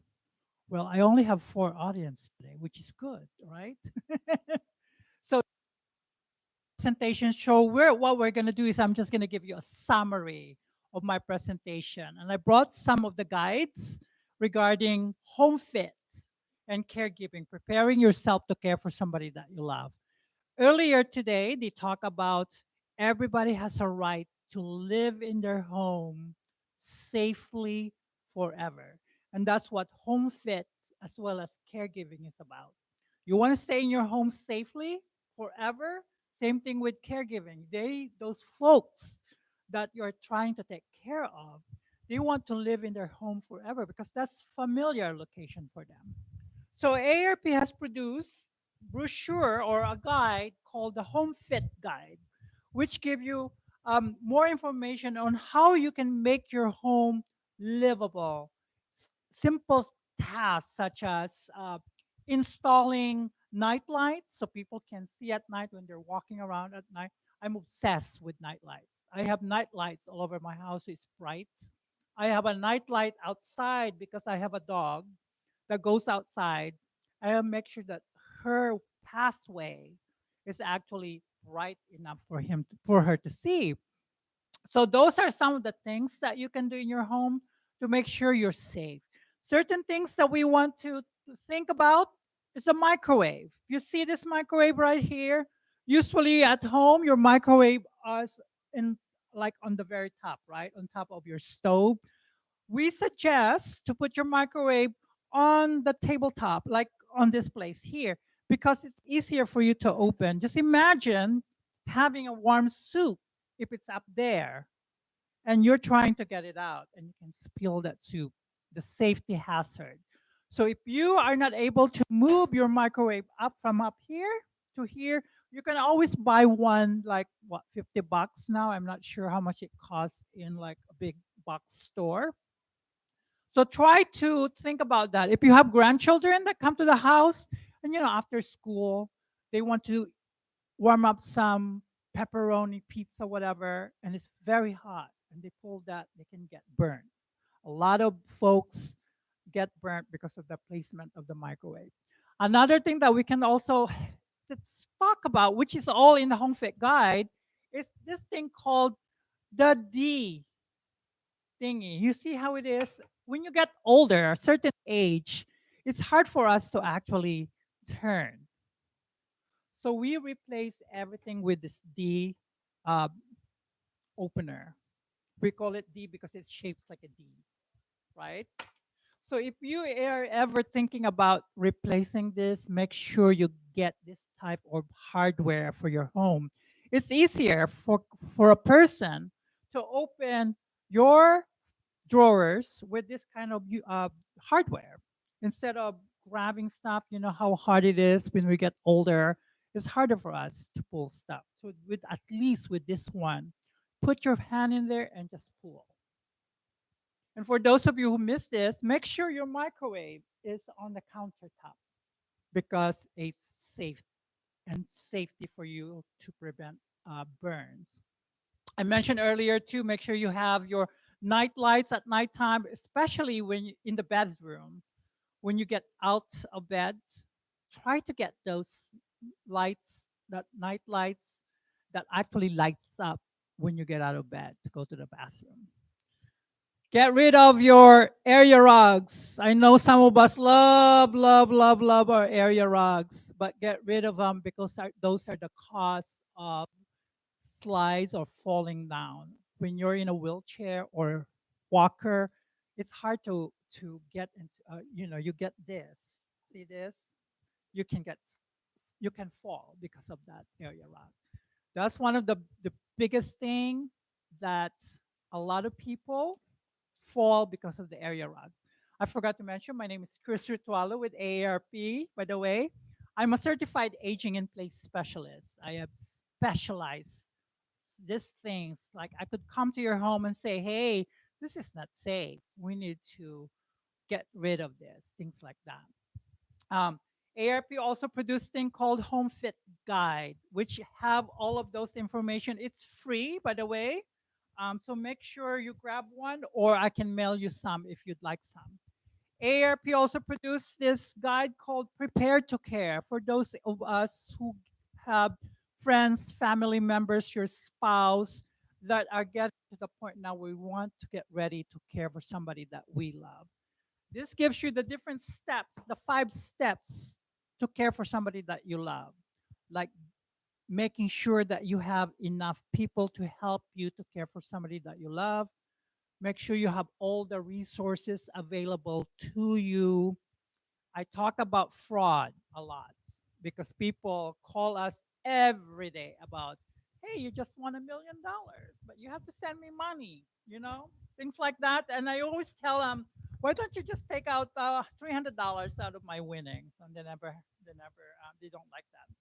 But in the back of this, if you see this, there is like a part here or a section where you can actually fill out the name of your doctors, the medication, who is your utility company, how much do you normally pay every month, on what day, things like that. So in the back, you can actually look at this if you like. In the back of it, there's all those information, and you can take it out and put it in a folder. Another thing that I really love about this guide talks about the sign in your home. Like my home is 1486 Mammoth Way. But you have to make sure that the sign can be seen by people, especially for the pizza guy delivery. You have to make sure they can see it. Otherwise, it's going to go to your neighbor and you'll never get your pizza. It's also very important for the first responders to see that number. All right? In addition to that, make sure your pathway to your home is well lit. Well lit. And we also recommend that there is it's called the 0 step to go to your house. Nowadays, we have all these beautiful homes that you step up. I'm going to show you a photo for a little bit. Can you oh, there's a clicker. See, I'm very good at this. Is that it? I'm going to show you. See this home with all the steps? Doesn't it make you nervous just looking at it? Like, oh no, I'm not going up there unless you're Rocky, that you want to go up there and win. But that's not safe for any of us, for many of us, or for folks that are in wheelchair or walkers. So this is not, it's very scary when you look at it. It's beautiful, but it's very scary. So those are the things that you want to look at when you're walking into your home. Can a person in a wheelchair or a walker get into my house?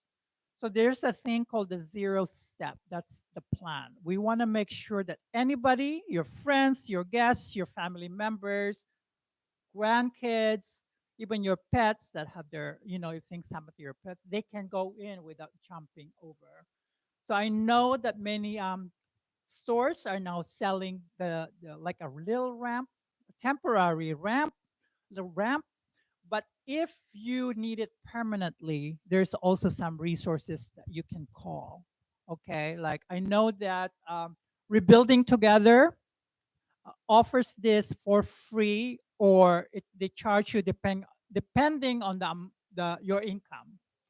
So they can give it to you for free. They can do some work in your bathroom, like installing handrails, because we need those handrails in the bathroom. You always need to get up. Same thing with the caregiving. This is all interrelated together. You want to make sure that the person you're caring for is able to get into your house because of the 0 step. You need to even think about changing your bathroom. When you're caring for somebody that you love, you have to give them a bath. Try to think about 0 steps to go to the shower. If they need to use a toilet, there's a thing called riser. It elevates your toilet. I am a very tall person. I went to Mexico one year. They don't have the thing called HomeFit in this hotel I stayed in. And when you sit on a toilet that's so low, very low, you'll go like, oh my God. Can you imagine that? It's not tall enough for anyone. So if somebody you want to transfer a person in a wheelchair to the toilet, you have to make sure it's easy for you to transfer a person a toilet. So those are the things that we have in Prepare to Care, as well as the Home Fit. Another thing that's really, really important is called the technology. Technology is really important. If you have like the smartwatch, many folks have smartwatch nowadays, that actually signifies the first responder. If you fall down and you live alone like I do, if you fall down, it sends signal to the police department 911 that you haven't moved at all, you fell down. So that's one of the things that you need to talk about. But if you are caring for somebody that you don't live with, I install cheap and expensive camera in my home. I have one in the bedroom, my dog's room because she looks outside every day, and downstairs in the living room. So every time I watch her through my camera. At 12 o'clock, I call her. She can't talk back to, or she can't see me. I call her to remind her to go outside to use the restroom. Same through with a person that you love. You can at least watch them if they're okay, especially if you don't live in the home and you have to go to work or go to the grocery store for a few hours. Get those cameras installed, or you can buy those really cheap. I got mine for like $20, $30 online, and you can install it and then you can operate it with Wi-Fi. So just think about little things that will help you care for somebody you love, or you want somebody to do it for you when you get to the point where you need a lot of care. You want to make it easy for them. Also, remember that when you want somebody to take care of you, or that you want the person that you want to take care of them, make sure you always ask them who wants to help take care of them. If somebody is a chef, young lady in the back is a chef, she loves to cook.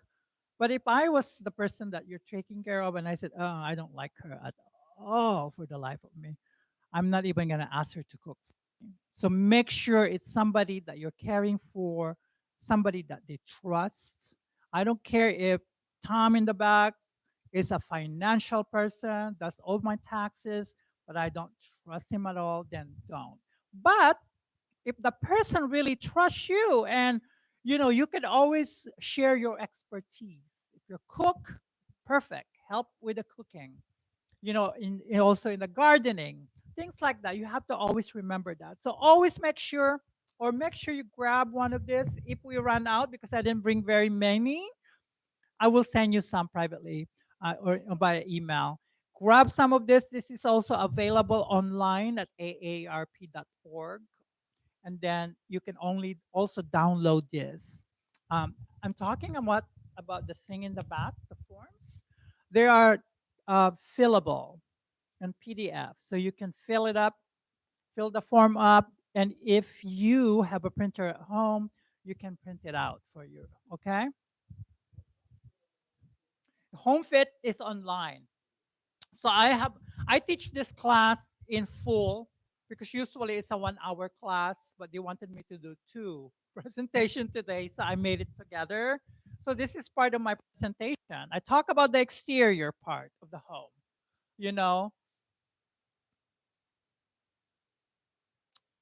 and I talk about the lighting, and we talk about earlier about the address numbers, things like that. We talk about the doors, and also entering and exiting your home safely. Oh, this is a really good important one. Some of the homes are not wide enough for wheelchairs. So there's a thing called Swing Clear, which gives you an extra inches to your door so you can get in. So I'm not sure if you've seen this. I've seen them many times in people's home. So get some of those, it's called the Swing Clear hinges. So it provides a clearance in your doorway. So, another thing also, like a little tip. You know how we always have the peephole on the very top? That's for the safety, which is great. Think about installing another one in the very bottom, especially if you have younger kids. that it can actually see who's outside. So if you have the capability of installing one here, that would be really great because then they can see it's like, I'm not opening, I don't know you. Those kids, especially they come in when nobody's home. So I talk a little bit about the kitchen, which is the microwave and the adjustable lighting for easy use. I actually have in my kitchen underneath the cupboard is lighting just like this one here. There's lighting. But if you're not really good with electrical, you can buy those and they're battery operated. Mine is connected. I can connect it directly to the plug right here. So see if you could buy those and just install it underneath your cupboard or even your home closet and things like that. All right, let's see. Talk about the hardware. So the bathroom is where we spend a lot of time in the bathroom. We're always in the bathroom. So this is what suggestions that we have to make sure you stay safe in your home. I talked about earlier about the toilet base riser, which is this one. It kind of raise up your toilets so it's not too low, but that make sure that it's installed professionally. If you are looking for something temporary, like a commode, it's right there. That you can buy those in big box stores, as well as this a shower stall or chair right here. You can get those in the big box store. Um, of course, the grab bars and assist bars. Every time I go to like a big box store, like Walmart, Target, and I see people that sell, I see them selling those grab bars that have the plastic thing that you can suction cup. Don't. I wanted to throw him away at the store, but I was like, I don't want to get in trouble. But don't ever buy those. If you have them, throw them away because when it gets moisture, the whole thing will fall down, and you will fall down with those grab bars. Get rid of them. Get rid of your um, what do you call this now? I forgot. The mats in your bathroom. Get rid of them. Unless you really need the mat, like I do, make sure there's a thing in the bottom so it doesn't slide. I have one mat in my bathroom that slide every time, and I got rid of that really fast. It looks cute, but I said, oh, it's not safe. So you have to remember that there's you see this cover for the cords. That way you don't fall down. They actually have them here. I was impressed with the technology people. They have some in the back. They also covered it with this right here with a tape. So make sure you always have to make sure that those are covered. Okay. All right, these are the resources, and you can take a photo of this. You know, it's all the home fit guide is available online. ARP has an app called Home Fit AR. You can download it for free on iPhone, Apple, Home Fit AR, and you can use it to like go around the house, which one needs some help. So download that. It's called Home Fit AR, and it's for free. So I'm a certified aging in place specialist. So this is where we we are very knowledgeable about aging in place home modification, things like that I talked about earlier. Okay, do we get it? All right. I think that's it for that one. Oh, can I also talk a little bit about the lower energy costs to lower your energy costs, such as closing your curtains? It's so hot in Sacramento lately and all over the place in California. Close the curtains when you're at home, especially when you're not home. Close them.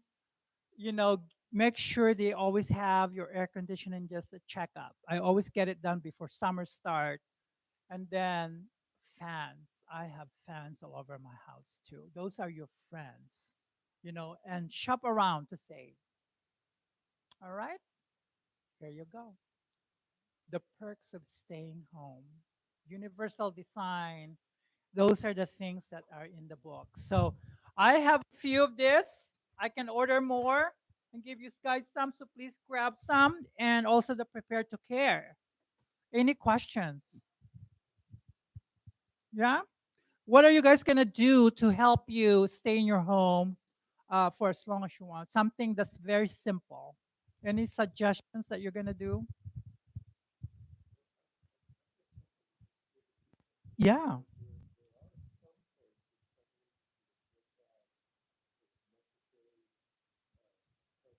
Right. Oh, huh?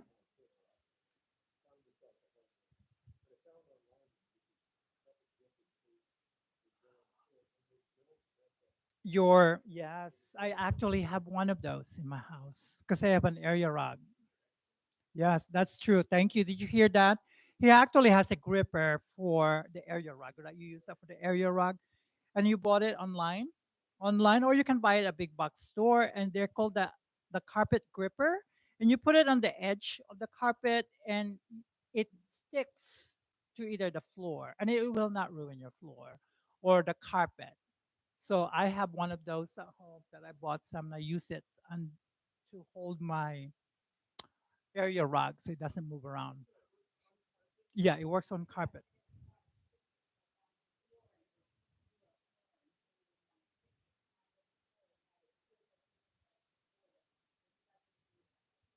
Yeah, it's great. It's a great addition, something to buy. It's inexpensive and it keeps you safe. Yes, you caught me. That I didn't.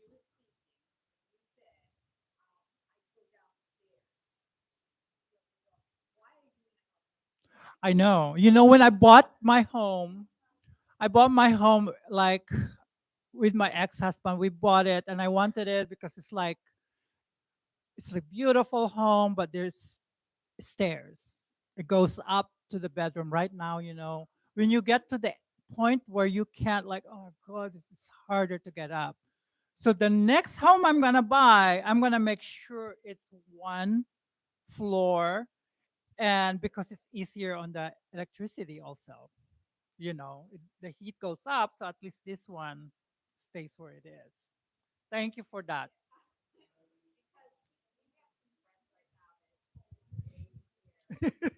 Their visit, yeah, yeah. Yeah, and another suggestion, if you can't move out of your house, if you're able to make a bedroom downstairs, create a bedroom, and make sure there's a shower.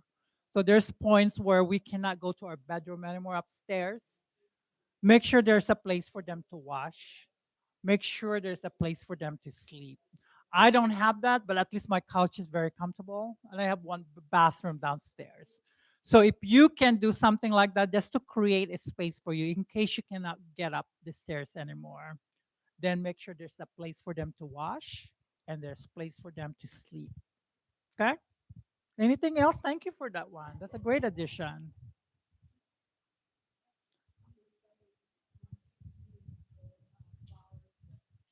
with plastic. For a short time. And that's what they sent me to put in the bathroom. I couldn't believe it. March. This year? Oh, I will talk to them if I were you. It's like, no, this is dangerous. Get rid of those stuff. Good. Get rid of those plastic suction thing for your bathroom because they're not safe at all. You could fall down. And that's the cost of, and the cost of death in many older adults is usually falls. So get rid of anything that will make you fall down. It happens. I have carpet on my stairs. That's the next plan I'm going to do is get rid of my carpet. I've fallen down many times. Even my roommate now. It's like, I got to get rid of the stairs. I got to get an elevator. Someday when I have extra cash, I'm going to get moved. But anyway, okay. Thank you so much for joining me today. And if you want some of this guide, please take some.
Hi.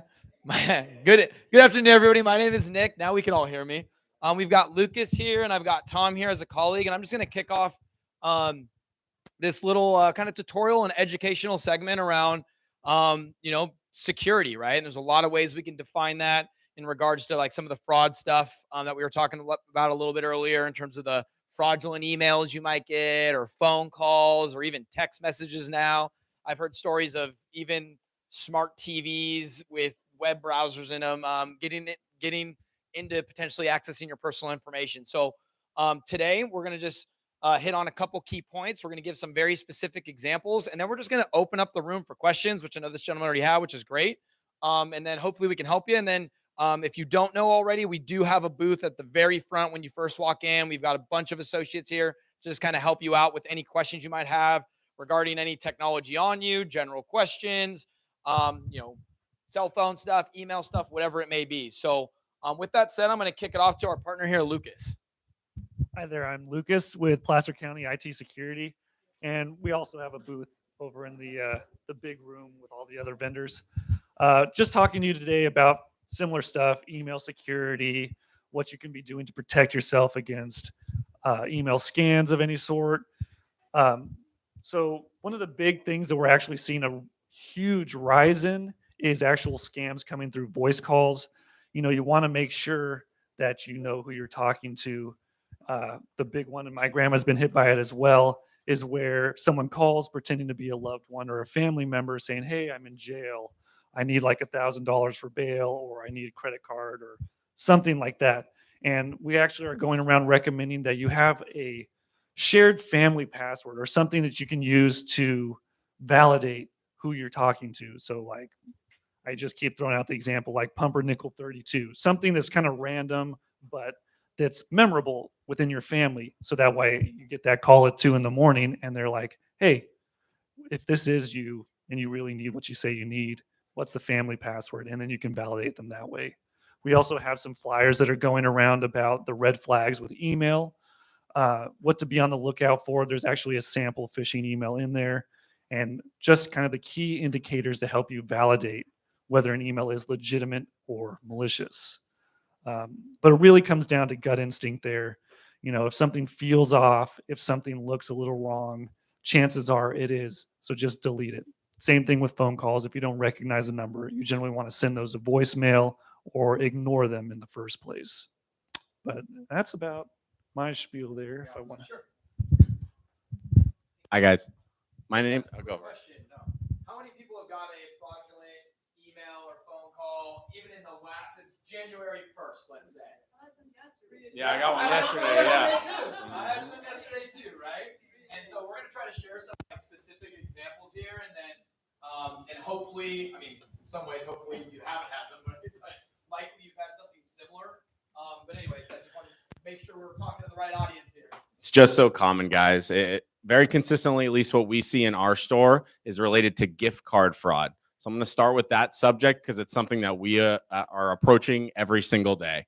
So these people, these fraudulent actors, are saying that to pay off a loan or to get someone out of jail, that you need to purchase gift cards, and that's how you're going to make that payment.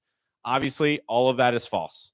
No legitimate organization is ever going to ask you to buy Apple gift cards, Best Buy gift cards, you name it, we've seen it. And we're having these very hard conversations because these people come in and they think their loved ones are in danger. And this is the only way to save them, is by buying these gift cards. But it's so tough because the second you give them those gift card numbers, it is gone. There is no way of us reversing it. So just know, if anyone is ever asking you to purchase gift cards, it is always fraud. It's safe to say it will be fraud. So always be very careful.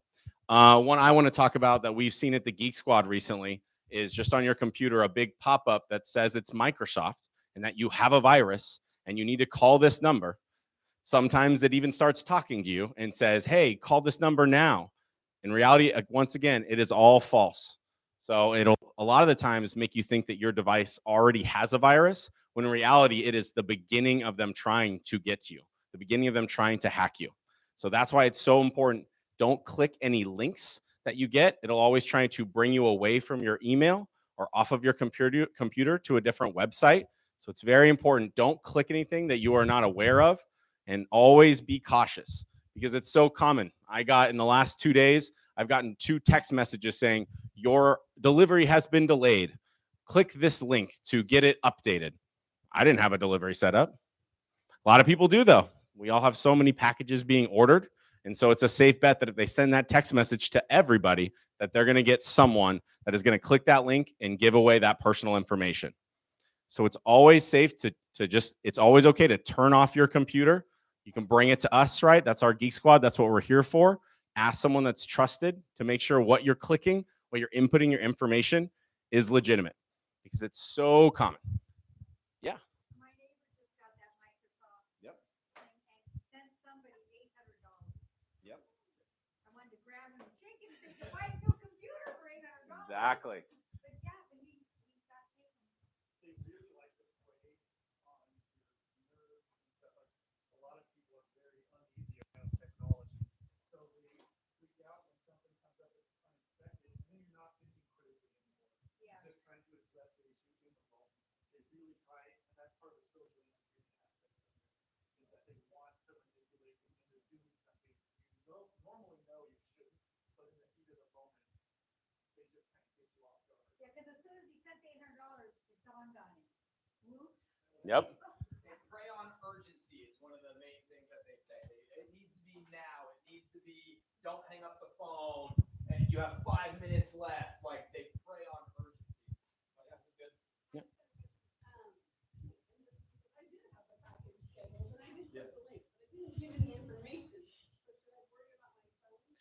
So it depends. If you clicked a link and went to a website or downloaded anything after you click that link, that's what you got to be really careful of. Obviously, absolutely don't put any of your personal information in these things, but sometimes even by clicking that link, it's going to bring your phone to a malicious website and potentially download something. So yeah. Yeah, bring it to us, have us take a look at it. A safe recommendation too, most of the time these viruses on your device are going to infect the software that makes your cell phone or computer work. So we obviously at Geek Squad have ways of removing viruses, but if a virus has affected a computer so dramatically, we can restore your computer, which wipes all of the software off of it and reinstalls it, ensuring that there isn't anything unsafe on the unit anymore. So that's kind of the last option for us. Yeah, of course. Yep. Yep.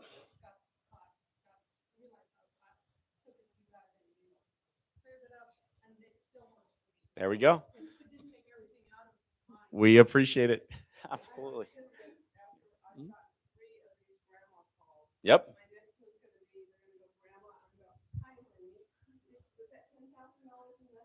Yeah. Yeah, as always.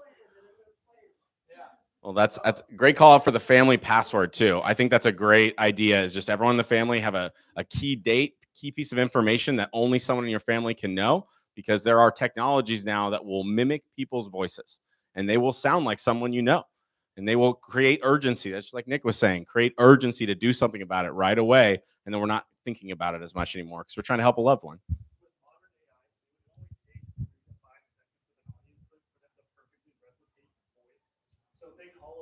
Say that again. For sure. So it actually only takes 3 to 5 seconds of an audio clip of you speaking to perfectly replicate your voice now with artificial intelligence. So they actually want you to interact, because then they capture. Exactly. But that's another thing. Look, they'll call maybe your grandson or something and say, "Hey, there's this so-and-so." And it's just a brief conversation. "Oh, I'm sorry, wrong number." But now they've captured what they needed to capture. And then they can call you using your grandson or loved one's voice, pretending like, "Hey," and it really sounds like you. They harvest personal information from social media. And that's why, again, that personal family password, it shouldn't be something personal. It should be relatively random, not something that can be scraped off of social media or found somewhere readily online. Signal? VPN on your cell phone? Just asking the value of VPNs, Or Signal? I'm not sure what you mean by signal. I mean, are we talking about like a cell phone signal coming to your device? Oh, like the messaging app?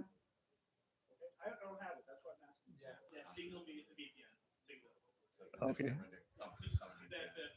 So What VPN is there's a secured thing that you can put on your phone that allows like it makes your internet more private versus being shared. To be honest, that is an elaborate question that I'd rather speak to in our booth later, just because that's gonna be pretty specific. But it is a very fair question that probably not the time to dive into right now. One thing I did want to mention, because you guys mentioned about clicking on links. So who's had a virus on their computer before, right? And then, but how many of you had antivirus on your computer and maybe you still got a virus? You're like, how the heck did that happen? What am I paying this antivirus for, right? Just to kind of define antivirus a little bit, it protects you against active threats. What we mean by active threats is when you go to websites, when you go to certain things that are just kind of attack, like, it sounds dramatic, but attacking you to try to, input a virus on your computer. Antivirus blocks that. The issue is when you get an email or just like something on your phone and you click a link, you're essentially giving it permission. So you're bypassing your antivirus. And that's why it's so important that if it doesn't seem right, if it seems a little fishy, like we talked a lot about, or I'll have Tom give some examples around like emails to look for, pause, slow down. Again, nothing's usually that urgent.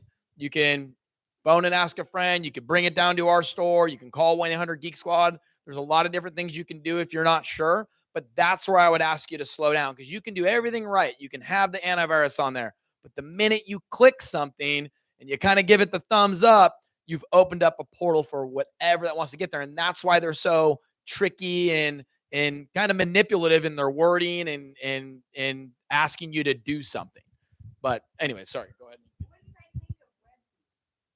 Yeah, that's a very common antivirus that is as a Best Buy brand. So I've been talking about Webroot for my entire Best Buy career. They're a very good company for protecting you, like Nick said, against those active threats when you're surfing the web. When you're online, it's affordable. Absolutely. No, it's well worth it, right? And sometimes when you'll do those scans, it'll show you different things that it protected you from or things that are removed from your computer. So yeah, exactly. When it's green, it's good. The other thing too, antivirus can also just make your computer work better. That software kind of cleans out useless files, not necessarily malicious files, but stuff that's slowing down your computer. So it's another great reason to have an antivirus like Webroot. Webroot is an antivirus. So it's a software that you install on your computer that protects you against those threats while you're surfing the net. And as well as just kind of cleans up temporary files and things that just slow down your computer generally. So it's just come to Best Buy. We got you. Yeah, absolutely. It's a product. It's something. Webroot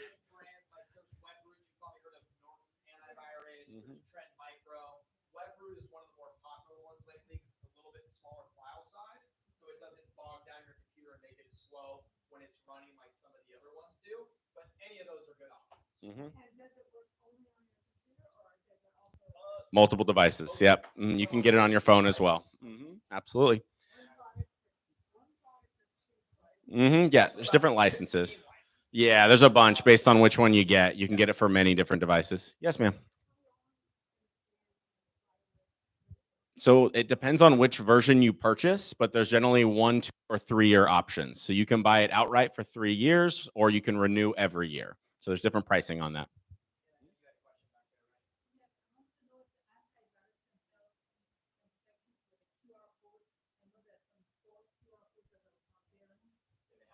So yes, that's again one of those things where if you're scanning a QR code, you are by nature going to a website.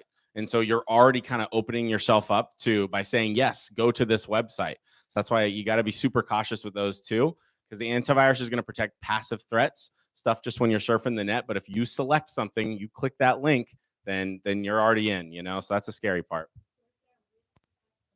Just be so cautious. I mean, that's ultimately, if there's one thing you guys pull from this whole conversation is just we always have to be super careful when we're on the web, because there is constantly things coming at us trying to click links and get our personal information, get our money, and commit fraud.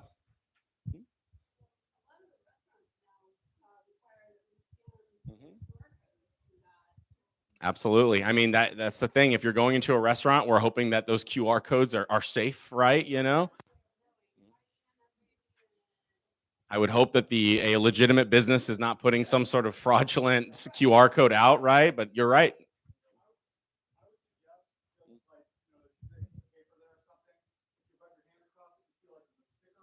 Good call out. Yeah. Yep.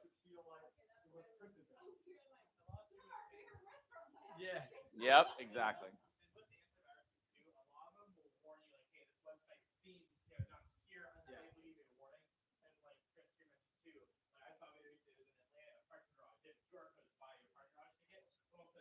That's what I'm about to talk about.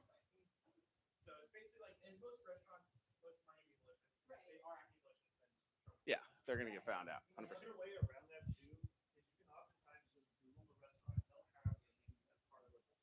Yep. Yep. So he said you can go Google the website for the restaurant you're at and still see the menu there without having to scan any QR codes. So I want to talk. Oh, really? Good question, man.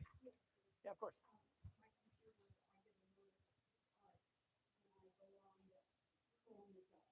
Mm-hmm.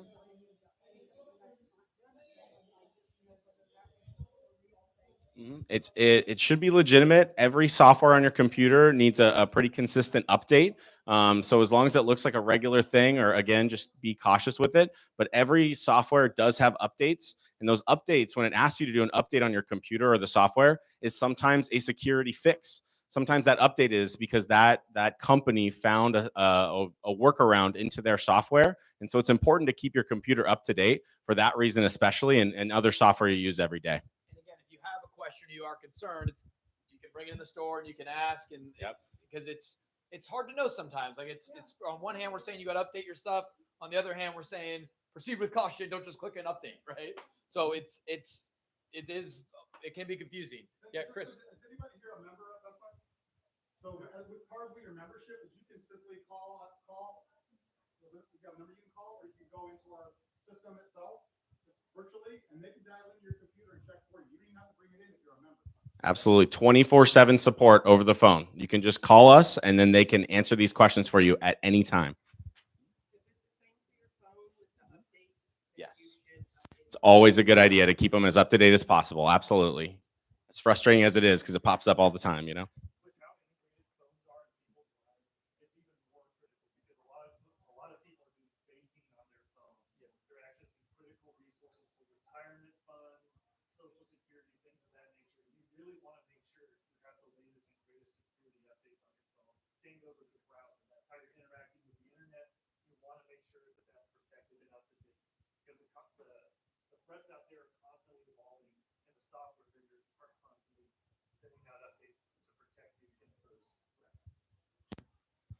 All right, guys. So I want to talk a little bit about email security one more time. This is a conversation I've had probably well over 100 times with different customers in the store. So when you get these, if you look at the fake phishing email that was handed out here, I think it's a great example. So at the top, you'll see the email address. So next to Mr. Bernard Arnault, there is, it's kind of see here, it shows a bunch of letters, KFTC Center at KORfilm.com. Kind of tiny letters, but look right at the top there, guys. So whenever you get sent an email, that email address is really hard to hide. So a very common one is the IRS is emailing you. And then you actually look at it, it has all this content about the IRS. But then when you look at the email address, it's at Gmail or at Yahoo or at iCloud, all free email accounts. So when you get an email from Best Buy, for example, it'll always say at Best Buy, at Geek Squad, at AT&T, at Comcast. You know, when we send communication, it's always with the correct email address. So you can tell when things are fake just by reading, where is it coming from? What does the email address say? If it's at Hotmail, at Gmail, and it's claiming to be a legitimate business, it's almost always false.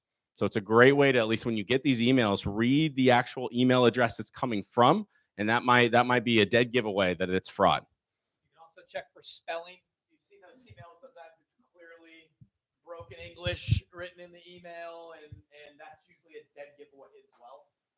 If you've seen that before, you know what I'm talking about. Go ahead, Anthony. Yes, sir. A lot of times you look at scam emails where it's like, oh, we just charged your car Yep. A lot of time, it's a really weird price.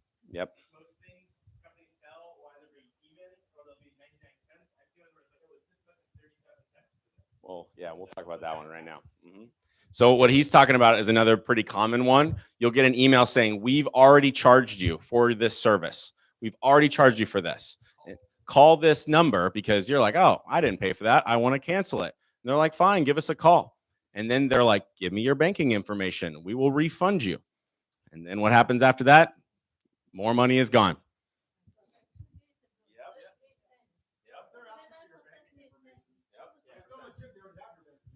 Exactly. Right? They never need your, like, we don't need your credit card to refund you, you know, like that doesn't work that way. So once again, just be super cautious. It's lies. They're lying to you, you know, like, and we have to interact with the internet expecting people to be fraudulent actors. Unfortunately, I wish it was a safer place, but that's just the reality of it. About hovering over the email addresses and looking and inspecting to make sure it's from who they say they are from. It's the same goes for links contained within an email. You want to hover over those and make sure the domain looks like where you're going. So say you get an email from Bank of America or whoever saying, hey, we need you to log in. Well, if you hover over that link, you want to make sure that it's actually sending you to a bankofamerica.com domain or whatever they're claiming to be, not some travel vacations at 123.com, you know, because they'll compromise those sites, then hide the link, hoping that you'll click it. And then exactly. Hover your mouse cursor for your computer, you can bring it over a button. You can bring your mouse over the link without clicking it. So he's saying you can drag your mouse over the link and it'll tell you information about what that link is without clicking it. So just be careful of that. Yeah.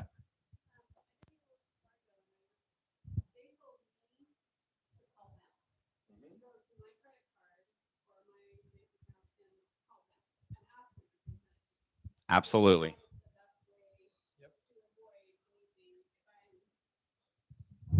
Absolutely. Of any company, right? If you get an email that you're suspecting is fraud, just use the legitimate number that you have on the back of your credit card or on the company's website. Yes, ma'am.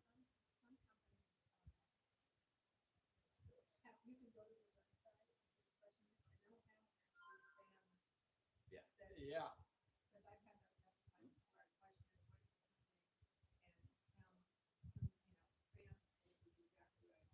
So that's a company that will, when you go to their legitimate website, it'll say these are common scams. Be aware of these things. So yeah, we're always looking out for it.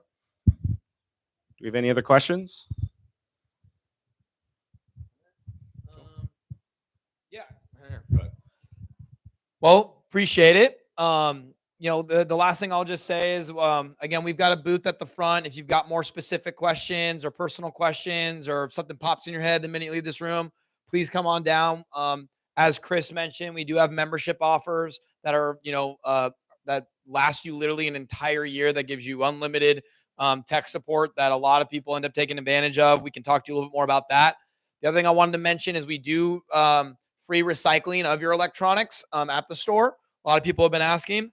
So if you've got an old laptop, an old router, an old printer, maybe it's some, you know, an old phone that's got your information, we can professionally recycle all that for you, and it's free of charge. In some cases, like printers, you get a coupon for a new one.